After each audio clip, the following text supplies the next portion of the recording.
I wonder what Through the Black is up to. You do this? Yeah. I did. Who can spin faster? Okay. Who can spin faster? Okay, you go. Better have a backup plan. Close your eyes.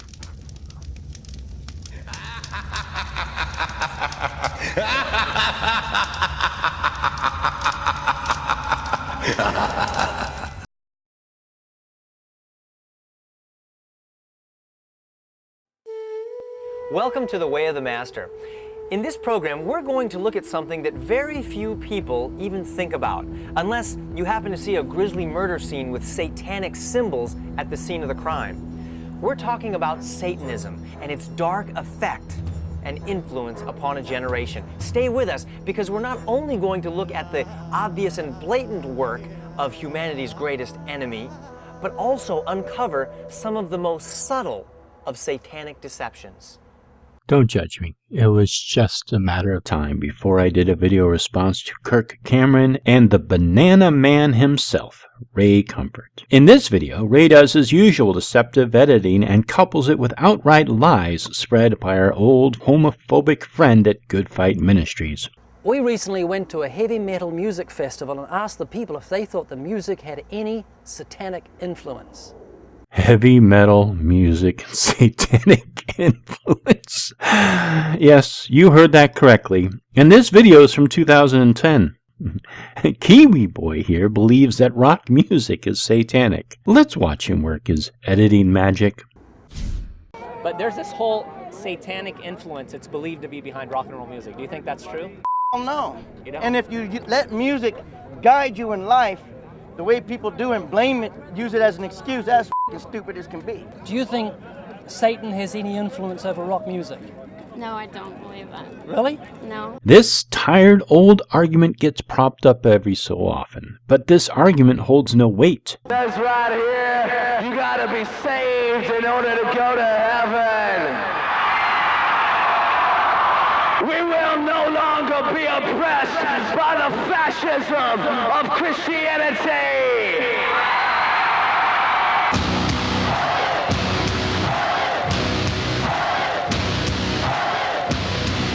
The clip from Good Fight Ministries was of Marilyn Manson and looked much older than the clips Kiwi Boy is using. You think that, Satanism, it's not like that. It's just music. It's rock and roll. That's all it is.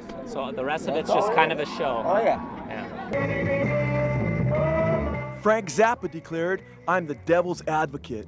We have our own worshippers, who are called groupies. Girls will give their bodies to musicians as you would give a sacrifice to a god." So I got a PDF version of LaMar Baschman's The Rebirth of Music, and surprise, surprise, the quote does not exist. I thought, since the author was a Christian and was talking about music in the Bible, that maybe this quote was real, or at least I would find where the quote originated. But it doesn't even exist.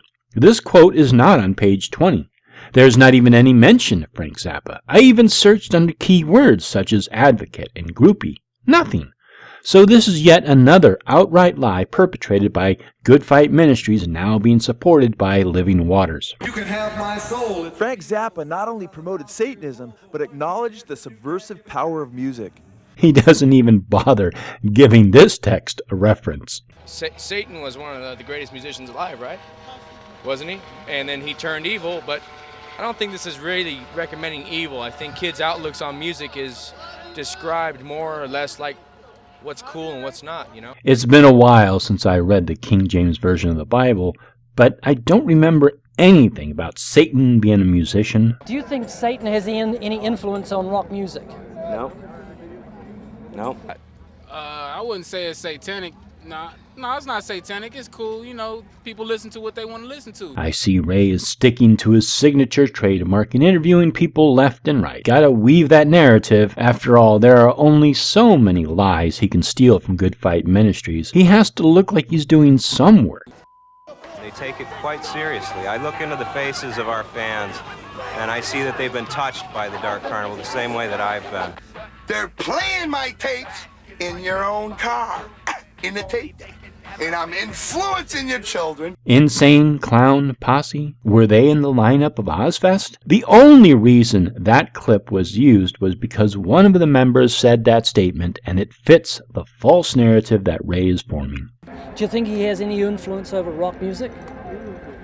No. Not at all? Not at all.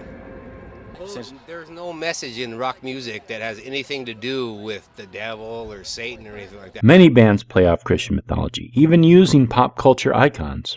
Tony Araya of Slayer, who influenced millions of people, stated, quote, "Our fans will go out and do whatever you ask." I couldn't find this quote, but it doesn't really matter. Whatever he believes about his fans is irrelevant. If a fan commits a crime for whatever reason, that fan is responsible for their own actions, not the shoes they wore or the clothes they put on that morning or the music that they listened to. Good Fight Ministries is using this quote to support his narrative that heavy metal music has some demonic influence over others. In their song Altar of Sacrifice, they write about sacrificing a young lady. Quote, "Waiting the hour, destined to die, here on the table of hell, high priest awaiting, dagger in hand, spilling the pure virgin's blood, Satan's daughter, enter the realm." After two Slayer fans brutally murdered a 15-year-old girl, one of them admitted, "I'm embarrassed that I allowed Slayer's music to influence me." Bullshit. Scott Harrington, attorney for Slayer and Sony music label American Recordings, was confident in the defense's stance. "There's not a legal position that could be taken that would make the band responsible," he said. "Where do you draw the line? You might as well start looking through the library at every book on the shelf. The three murderers are serving 25 years to life prison sentences for the murder after pleading no contest." Joseph Fiorelli, who was 14 when Pollard was lured into a eucalyptus grove and beaten, raped, and killed, told police counselors that Slayer's music started to influence the way I looked at things. Another of the convicted killers, Jacob Delashmutt, recently told the Washington Post that though the music is destructive, that's not why Elise was murdered. She was murdered because Joe, Fiorelli, was obsessed with her and obsessed with killing her. A San Luis Obispo judge ruled late Monday that the parents of a slain teenager girl have failed to prove that violent music by the heavy metal band Slayer incited her murder. Superior Court Judge Jeffrey Burke dismissed a lawsuit against Slayer by David and Lizanne Poller,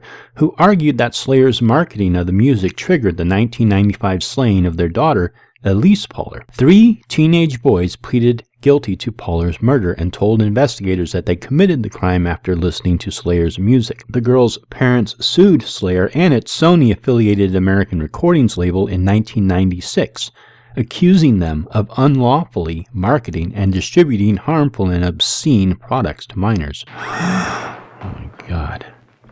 The ruling stemmed from a motion filed by Slayer and its record company to dismiss the suit on free speech grounds. The judge agreed that Slayer's music is protected under the First Amendment. Yet another Slayer fan wrote into Spin magazine declaring, quote, "I hate your God, Jesus Christ. Satan is my Lord. I sacrifice animals for him. My God is Slayer. It is the words of their music I believe in." You're going to quote some random comment from a letter sent into Spin magazine in May of 1989? Are you fucking kidding me?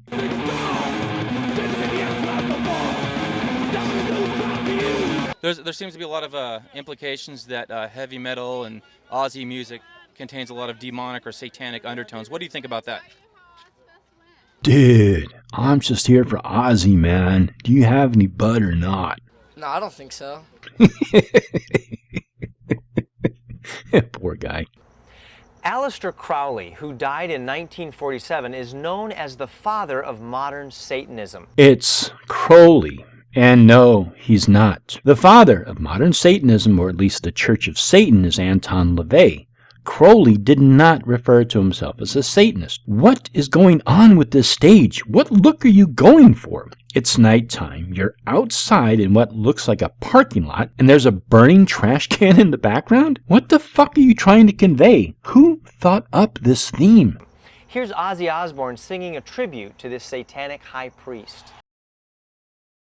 Aleister Crowley has had an influence on much of pop culture. So what? In his publication, The Book of the Law, Crowley sums up the essence of Satanism. It is, "Do what thou wilt shall be the whole of the law."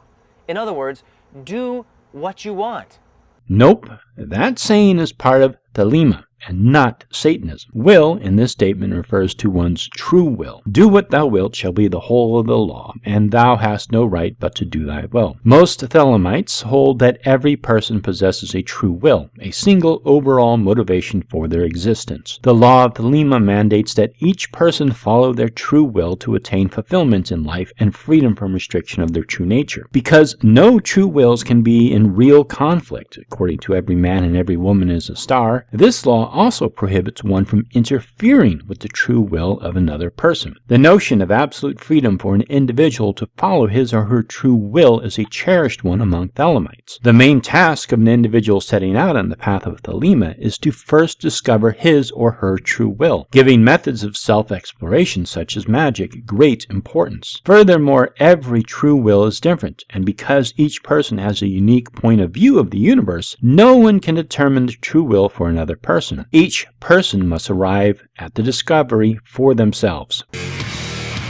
Geezer Butler of Black Sabbath, one of rock's most popular bands from the late 60s to the turn of the century, admitted there was a weekly magazine called Man, Myth, and Magic that I started reading, which was all about Satan. That and books by Aleister Crowley. I'm not going to bother looking up this quote. It's not really crucial to his argument, and I'm sure at some point, some member of Black Sabbath read a magazine called Man, Myth, and Magic, which was first published in 1970, and I'm sure they read at least one book by Crowley, so whatever. Black Sabbath's reunion album liner notes state, quote, Black Sabbath was launched in the U.S. with a party in San Francisco with the head of the Church of Satan, Anton LaVey, presiding over proceedings. All of a sudden, Sabbath were Satan's right-hand men. Bullshit. This never happened. Black Sabbath was not launched in San Francisco, nor did Anton LaVey ever preside over some launch party for them. This nonsense has been bouncing around the internet for so long that even the Church of Satan had to make it a FAQ. From the Church of Satan's FAQ page, Anton LaVey never hosted a parade for Black Sabbath, nor for any other band ever. His musical tastes were not attuned towards that genre. Dr. LaVey was an accomplished keyboardist who enjoyed playing Tin Pan Alley songs, often forgotten darker-themed popular songs, carnival music. He played Calliope for carnivals in his youth, as well as classical music. The concept of any LaVey connection to a Black Sabbath parade is an urban legend. It might have stemmed from people misremembering this other actual event. There was a concert called the Black Magic and Rock and Roll Festival, produced by Mike Quattro, that was held at the Olympia Stadium in Detroit on October 31st in 1969, which had offered to have Anton LaVey begin the festivities with a satanic blessing on the attending crowd. He was planning on using passages from his own soon-to-be-published book, The Satanic Bible, which came out in December. At the last minute, negotiations fell through and LaVey did not attend, though the poster for the event had suggested that Satan himself would appear, alluding to him. While Coven, Pink Floyd, Alice Cooper, and Bob Seger were among the performers, Black Sabbath was not. Strike 3. I barely believe anything that comes from Good Fight Ministries, so fair warning to anyone visiting their channel looking for information. When it comes to the occult, there's so much bullshit out there. My suggestion is to go directly to the source whenever possible. Black Sabbath became one of hundreds of bands, recruiting millions of young people to Satan. Black Sabbath did not recruit people for Satanism. First off, all their fans around the world would have to accept the Christian mythos of the Satan figure, and even so, how would Black Sabbath recruit? Is buying an album a recruitment? Reported even to go as far to give altar calls to receive Satan as Lord. I played this over and over several times with the volume up, and I have no idea what he said. Reported even to go as far to give altar calls to receive Satan as Lord. Record as even to go as far to give altar calls to receive Satan as Lord? What?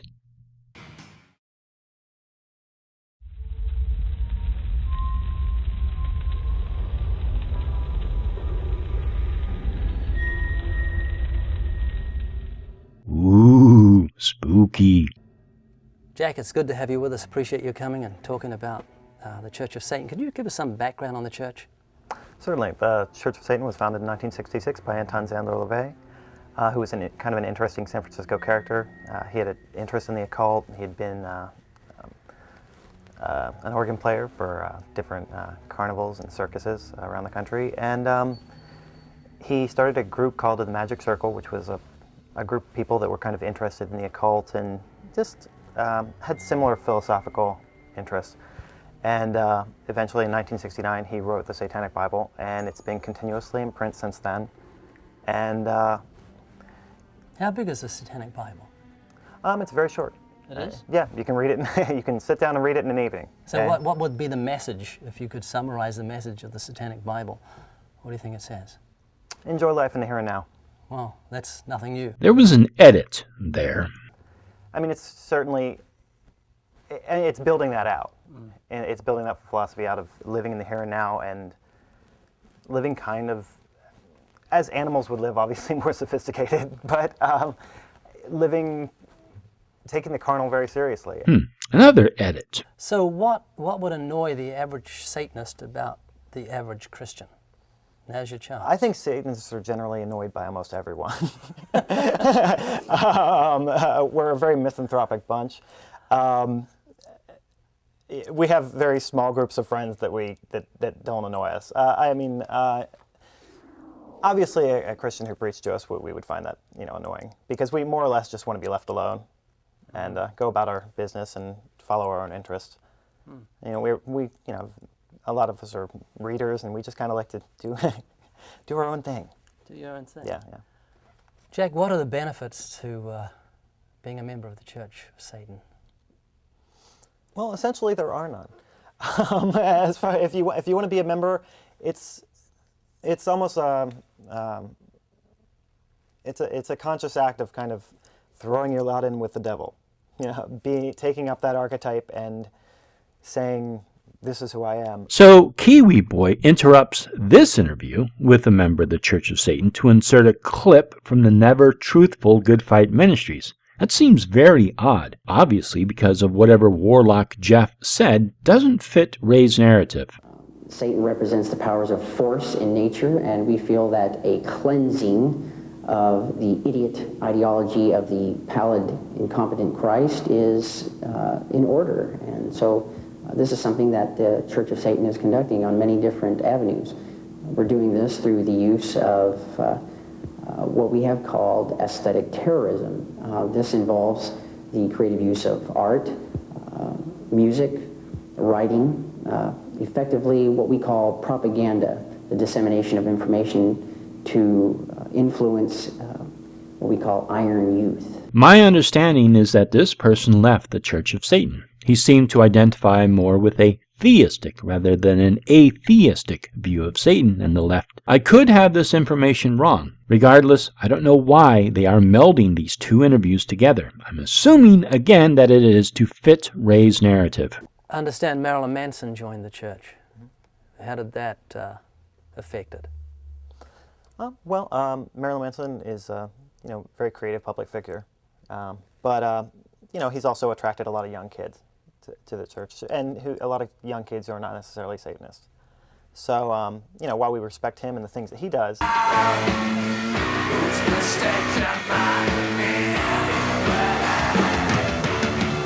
that was a weird insert. Marilyn Manson is an artist and a musician. He can express himself however he likes. Let's hear what Warlock Jack said without the insert.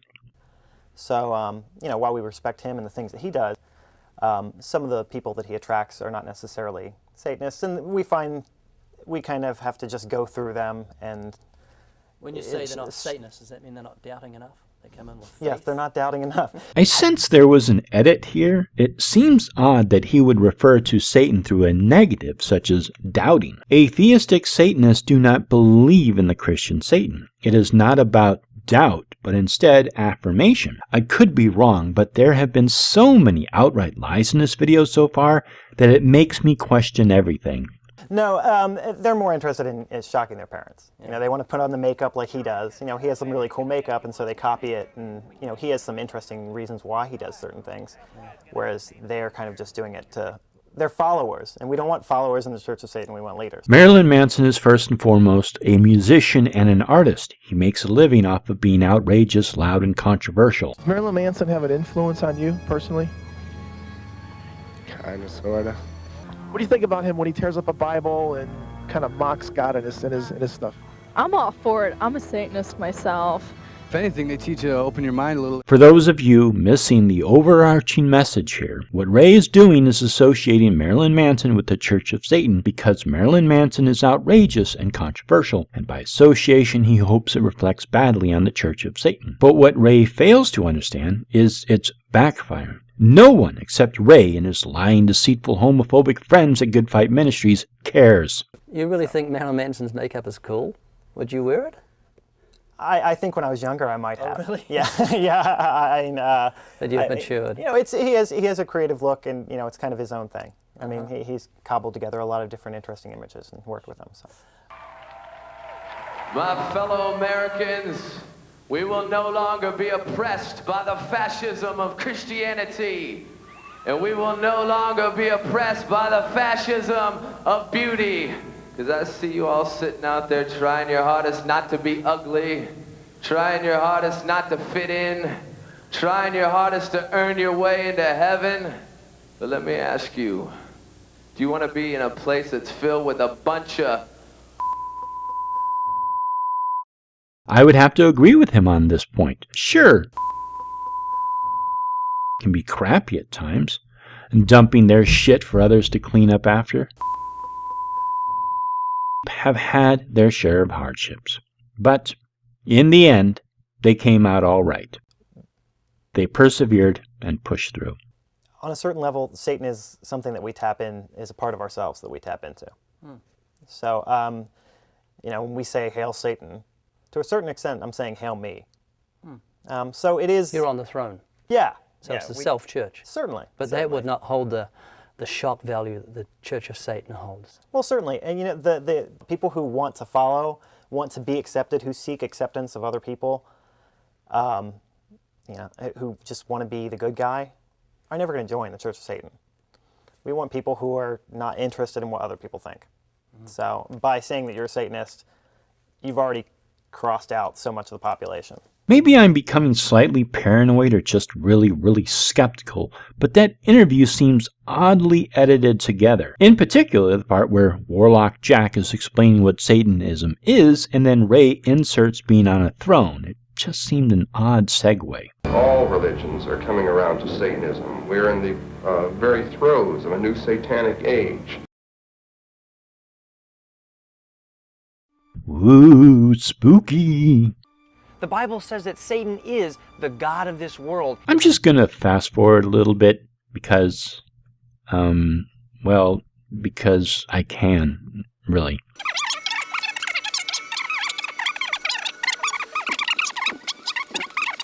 Has he deceived you or me? Heck, you're still yammering? According to the Barna Research Group, in 2004, an incredible 50% of those who profess to be born again actually deny Satan's existence. But what portion of those deniers believe in the Tooth Fairy? Do you understand what that's saying? Yes, it means that 50% of idiots are not as stupid as the average idiot, which is promising. Even though the Bible says that Satan is real, 50% of professing Christians deny that he even exists. Yes, so there is hope for half the Christians out there. And that's a very scary thing to do, because when you deny that Satan exists, you let your guard down, and that's when he can move in and bring deception to the church. It's kind of like denying that terrorists exist. Satan is a concept that has been personified into a figure from Christian mythology. Terrorists are actual people who commit heinous acts of violence, intimidation, vandalism. You know, like the domestic terrorist organization known as Antifa. You let your guard down if you don't believe in them, and then they can move in.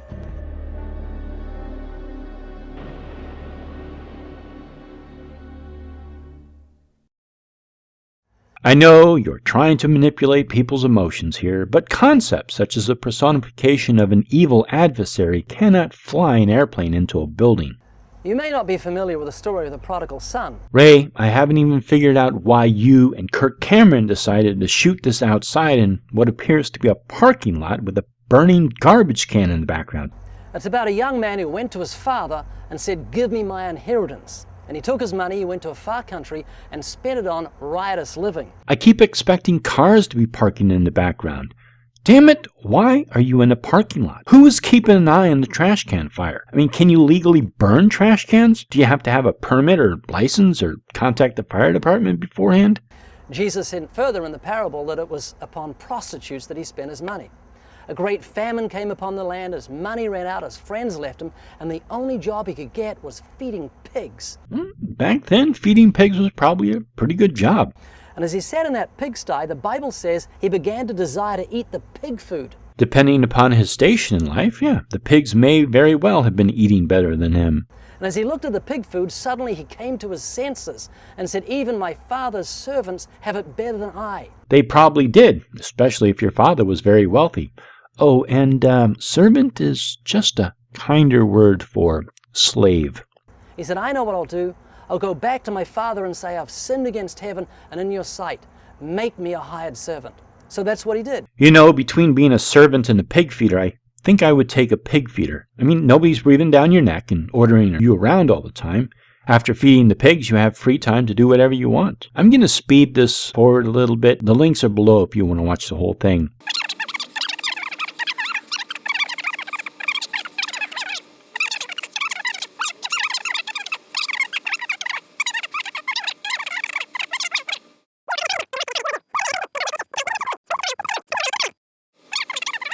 It's as simple as this.